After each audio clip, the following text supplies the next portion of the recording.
Running along the same theme, Chavi tells me as a father, and what I saw myself, was he truly embodied the principle of Chazal, Chanoch Lanar Pidarka. Teach every child according to his own way. He encouraged individuality in his children. All of his children went to different schools, different yeshivas, whatever was right for that particular child. Didn't force a particular model, a particular mold on any of his children. Sometimes, and even me myself, take a look at all the siblings, and people think, like, these are brothers and sisters. Like, it surprises people that they all, that they're all related, they're all siblings, because they seem so different. But it only seems like that because my father and my mother-in-law allowed each of them to find their own way, their own derech to HaKadosh Baruch Hu. I mean, he might have had a particular way that he related to HaKadosh Baruch Hu, but he didn't impose that on any of his children. He allowed them, gave them the tools, and allowed each of them to find HaKadosh Baruch Hu on their own terms.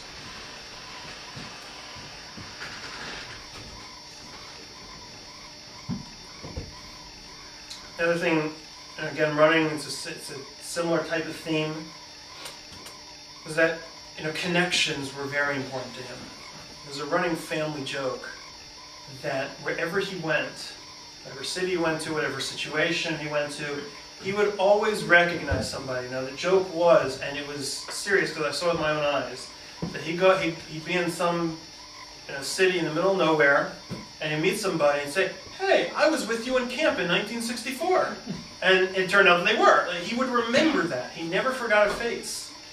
But it wasn't because he had a spectacular memory. It's because people were important to him. Everybody who he met, he had a feeling of, okay, how does this person relate? How's this person relevant in my life? How does this person contribute to my life? And everybody who he met became part of the web of his life. I mean, so many people came up to me in this community and told me, I remember your father-in-law always had a smile on his face, and he came over and he said, Shalom Aleichem. And that was exactly who he was. Meeting people was important to him. Understanding people, relating to people, making connections with people was extremely important. Understanding people. Again, he didn't live in his own little world, his own little bubble, but he tried to expand that and live outside that. Meet other people and understand different ways of thinking, different ways of doing things. It's really because of all these different aspects that he was able to accomplish so much in his life, both professionally and otherwise. Because of these so many different experiences, these so many different worlds that he was a part of, these different educational experiences, different parts of the world that he lived in, these different metaphysical worlds that he lived in, all the different worlds that he experienced, allowed him to understand so many different people, and allowed him to look at the world from so many different facets. And because of that, he was able to relate to so many different kinds of people and able to understand them. And that's really why, coming as a non-chassid into Kiryas Yoel, they accepted him as one of their own. And they trusted him. The Sfera Rebbe trusted him to send people to him. The Chassidim have a certain way of doing things, but he appreciated the way that they he didn't try to impose his particular, he understood who they were. And so he was able to relate to them. And they accepted him because of that as one of their own. He was one of their own. He was a part of them. They trusted him. And that's why he was able to build, and for me, one of the greatest things that I saw in him was his ability to build bridges between different groups. Like I said, he died in different shuls and different communities, but he was able to build bridges. He was able to find the common ground between different people. And it's because he strove to understand the different people who were around. He strove to live outside of just who he was and appreciate different ways of thinking, different ways of relating to HaKadosh Baruch Hu. This was who he was. Just one of the things that they told me, and I would say at the Levaya, there were only supposed to be 4 speakers. There was the Menahel, the principal of Kiryas Yol, begged my mother-in-law to speak, and he spoke. And I'll tell you that he spoke in Yiddish, and I don't understand Yiddish at all, but I understood exactly what he said. And what you can hear from him, and the thing is, as a family member, I think about what I lost. And I'm sure all of us in the family think about what we lost. But at the same time, you got a picture of what everybody else lost also. And what the Menahel was saying was, we're completely lost.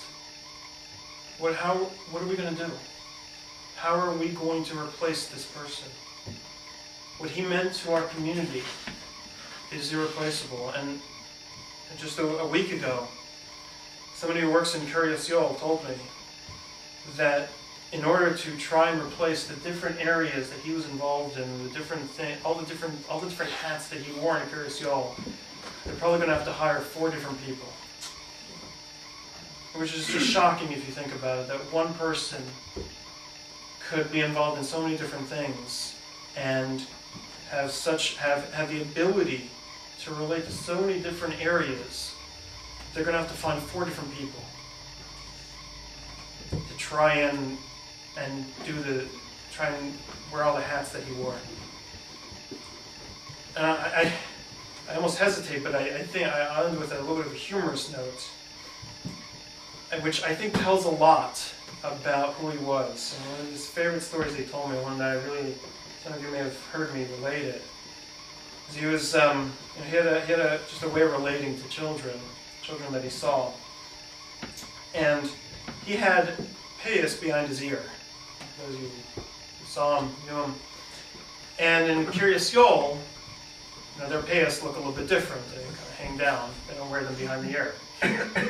And one of the boys that he was seeing, who I think was, kind of curious about this man who seemed to, be very frum, but yet wasn't part of who he was. Wasn't a Satmar Chassid, and he was trying to figure out who is this? Where does this guy fit in? But he seems to understand me.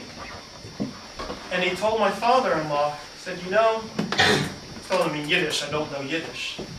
Told him, you have really goyish pace. And it's a very funny story, but I think it really embodies, and a friend of mine told me this, told me it really embodies who he was, because he has pace, they're kind of goyish, he kind of lives in this world, he lives in that world. Who is he? And the reality is, he was all those things. You can't really pin him down and say, pigeonhole who he was, and say, well, he wore a payas. Or he was this, he was that. No, he had goyish pants. You can't pigeonhole him. You can't define who he was. That's the only way to describe him. And I think that's really, in some ways, a very appropriate description, appropriate story about the life that he led. And taking all these things in mind, I think it help us, the family, appreciate who he was, but also perpetuate his legacy. And certain things that I've taken on in my life that maybe were not natural to me, but which were very important to him and which were part of who he was, to perpetuate his life and perpetuate his neshama, that he still lives with us.